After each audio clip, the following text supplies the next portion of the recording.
Hello everyone, তোমরা সবাই কেমন আছো? তো দেখতেই পাচ্ছি এখানে আমি আজকে দুপুরের মেনু নিয়ে তোমাদের মেনু না, আজকে দুপুরের রান্না নিয়ে তোমাদের সাথে চলে এসেছি। এখানে মা করছে সরপুঁটি মাছের তরকারি। তো এখানে প্রথমেই সরপুঁটি মাছগুলোকে ভালো করে ভেজে নিতে হবে।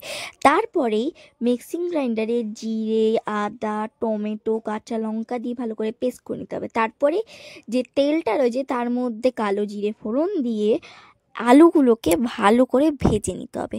তো দেখতেই পাচ্ছ এখানে মা একে একে করে আলুগুলোকে সব দিয়েও দিচ্ছে, ভালো করে এবারে ভেজে নিতে হবে। তো দেওয়াও হয়ে গেছে মার আলুগুলো একে একে।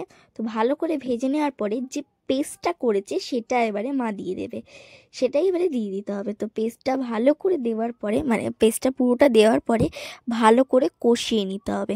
দেখতেই পাচ্ছ মা পেস্টটা দেওয়ার পরে ভালো করে কষিয়ে নিচ্ছে।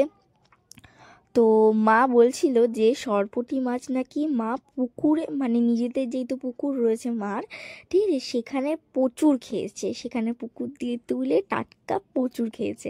মা আমাকে এই গল্পগুলো করছিল, আমি প্রথমবার খাচ্ছি জানো সরপুঁটি মাছটা।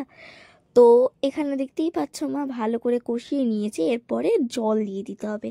জল দেওয়ার পরে ও জল দেওয়ার পরে মাছগুলো যে ভাজা রয়েছে সেই মাছগুলো দিয়ে দিতে হবে। তো এখানে দেখতেই পাচ্ছ মা জল দিয়ে দিচ্ছে, এরপরে মা মাছগুলোও দিয়ে দেবে।